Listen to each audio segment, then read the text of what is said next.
अब देखिए, उसने पूरी इंफॉर्मेशन दी 3-4 रिएक्शंस की। सबसे पहले वो बोलता है जो मेरे पास ए कंपोनेंट है वो कौन है? कीटोन। और ये कौन सा कीटोन है जो कौन सी रिएक्शन देता है? Haloform reaction. मतलब इस कीटोन के अंदर ये वाला फंक्शनल ग्रुप तो होगा ही होगा। मुझे ये नहीं पता इधर क्या है, ये जगह मैंने खाली छोड़ दी, 3 कार्बन है या 4 है या 5 है, लेकिन उसमें ये वाला ग्रुप तो होगा ही होगा। मिथाइल कीटोन है, यही हैलोफॉर्म टेस्ट देते हैं। ओके, ये रहा ए। बोलता है हैलोफॉर्म रिएक्शन देता है, उसके बाद gives compound be on reduction. Compound है जो हैलोफॉर्म रिएक्शन देता है, लेकिन अगर इसकी रिडक्शन कर दें तो क्या देता है ये? Compound B. मतलब इस कीटोन की रिडक्शन से मेरे पास क्या आएगा? Compound B. अभी मुझे कुछ पता नहीं है कंपाउंड बी क्या है, लेकिन मुझे इतना पता है उस कंपाउंड बी के अंदर ये 2 कार्बन तो हैं। कीटोन की या एल्डिहाइड की जब रिडक्शन होती है तो डबल बॉन्ड O के अक्रॉस हाइड्रोजन ऐड होगी, एक H इधर और एक H इधर, एल्कोहल बन जाएगा। Aldehyde and ketones on reduction give alcohols. ठीक है, एल्कोहल ऑक्सीडेशन करते हैं तो क्या देते हैं? एल्डिहाइड्स या कीटोन्स। ये तो बी आ गया। फिर वो बोलता है बी ऑन हीटिंग। अब इस कंपाउंड को, बी कंपाउंड को जब हम सल्फ्यूरिक एसिड के साथ हीट करते हैं तो कंपाउंड बनता है कौन सा? सी। ठीक है, कंपाउंड बनता है सी। अब मुझे एक बात का पता है, अगर हमारे हाथ पे एसिड गिर जाता है क्या होता है? इससे रेडनेस आ जाती है। मींस एसिड आपकी बॉडी का पानी खींच लेता है, तभी वो रेडनेस आती है। हाथ जलता है तब भी कैसा हो जाता है? लाल। क्यों? क्योंकि वो आपकी बॉडी से पानी खींच लेती है। ठीक है, तो यहां पे क्या होगा? बोलिए, डिहाइड्रेशन। वाटर रिमूव होगा। वाटर रिमूव होने का मतलब OH नेगेटिव यहां से जाएगा और बीटा पोजीशन से H जाएगा। अब ये भी बीटा है, इधर भी बीटा होगा, लेकिन अभी मैं डिसाइड नहीं कर पा रही हूं कितने कार्बन की चेन है, वो आपके लास्ट वाला प्रोडक्ट डिसाइड करेगा। ठीक है, मतलब यहां पे फिर क्या बनेगी? डिहाइड्रेशन के बाद क्या बन जाएगी? एल्कीन। हम लोगों ने मैकेनिज्म भी किया, एल्कोहल की एसिडिक डिहाइड्रेशन करते हैं तो क्या बनती है?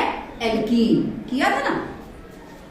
और आपको पता है जब एल्कीन के अंदर हम ओजोन ऐड करते हैं तो एक ऑक्सीजन इधर, एक इधर, एक इधर, इस कंपाउंड को बोलते हैं ओजोनाइड। मोनो ओजोनाइड बनेगा। मतलब डिहाइड्रेशन इस तरीके से होगी, एक ही डबल बॉन्ड आएगा, डबल बॉन्ड के अक्रॉस ओजोन ऐड हो जाएगी। अब लास्ट में उसने बोला प्रोडक्ट कौन सा बनेगा? Give it gives only acetaldehyde. तो जो प्रोडक्ट बनता है वो सिर्फ एसिटाल्डिहाइड बनता है। अब जरा 11th का एक क्वेश्चन आप करते थे, आप लोगों को प्रोडक्ट दिया होता था आइडेंटिफाई द एल्कीन, है ना।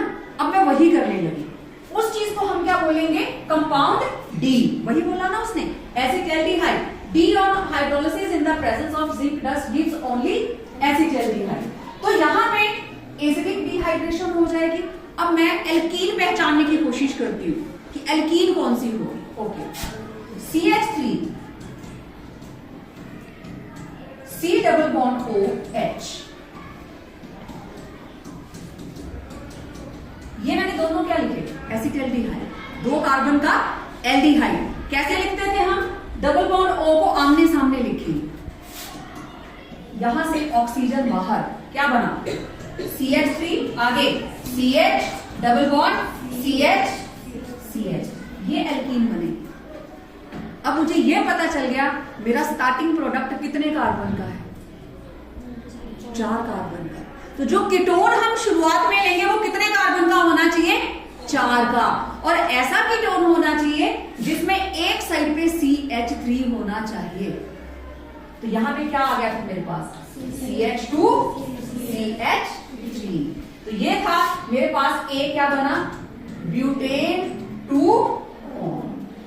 ओके, अब ये आ गया, रिडक्शन हुई, ये बन गया ब्यूटेन 2-ऑल। अब यहां पे ये भी बीटा और ये भी बीटा, लगाओ जरा सेट रूल। अगर मैं ये वाला बीटा हटाती हूं तो मेरे पास एल्कीन कौन सी आएगी? CH3 CH double bond CH CH3। अगर मैं इधर वाला बीटा हटाती हूं तो कौन सी आएगी? CH2 double bond CH CH2 CH3। इसमें कितने एल्काइल ग्रुप? 2। इसमें कितने? 1। हाईली एल्काइलेटेड, एक मिथाइल दूसरा मिथाइल, और इसमें क्या है? सिर्फ एक methyl. Beta hydrogen secondary carbon से हटाना ज्यादा आसान होता है। Ease of dehydrogenation, tertiary than secondary than primary. ठीक है, तो यहां पे ये वाली एल्कीन बन गई। तो यहां से ये है हमारे पास प्राइमरी और ये है सेकेंडरी, तो हाइड्रोजन ये वाले बीटा से जाएगी, ये बन गई एल्कीन। नेक्स्ट क्या बनाना है हमने? ओजोनाइड। यहां पे आई अब ओजोन। ओजोन ऐड करेंगे तो आपको पता है इस डबल बॉन्ड के अक्रॉस 1 2 3 ये बन गया CH3 CH CH CH3, और ऐसे बनाते थे ना झोंपड़ी। ठीक है, अब इसमें क्या डालते थे हम? जिंक एंड वाटर, और ये ऐसे टूट जाता था। बोलो क्या बना? CH3 CHO CH3 तो 2 मॉलिक्यूल बन गए CH3 C double bond OH, ऐसे लिखो, चाहे CH3 CHO ऐसे। क्लियर हो गया? समटाइम्स आपका आंसर बिल्कुल लास्ट से चलो, जहां से आपको जो हिंट मिलता है वहीं से चलो। जब उसने आपको प्रोडक्ट दे दिया ना लास्ट का, सिर्फ एसिटाल्डिहाइड बनता है। कब? ओजोनोलाइसिस के बाद। इसका मतलब अगर मैं 2 एसिटाल्डिहाइड आपस में जोड़ूंगी तो मेरे पास वो एल्कीन आ जाएगी। एल्कीन आ जाएगी, मुझे ये पता चल गया नंबर ऑफ कार्बन कितने हैं चेन में, तो मैंने 4 कार्बन का कीटोन बना दिया। उन 4 कार्बन के कीटोन में इंफॉर्मेशन पूरी है कि वो हेलोफॉर्म टेस्ट देता है। फिर इसी कंपाउंड की अगर हम हाइड्रोलिसिस करते हैं तो एल्कोहल बनता है B, उसकी डिहाइड्रोजिनेशन होती है तो क्या बन जाता है? C में जो ओजोनाइड बनता है वो क्या है? D, और D की जब हम जिंक डस्ट के साथ ट्रीट करते हैं तो प्रोडक्ट क्या आता है? Only acetaldehyde. समझ आ गई बात? ठीक है, तो इस तरीके से इंफॉर्मेशन पूरी लीजिए, स्टेप बाय स्टेप माइंड लगाइए, जो भी कनेक्शन मिलता है उसको जोड़िए और कंप्लीट करिए।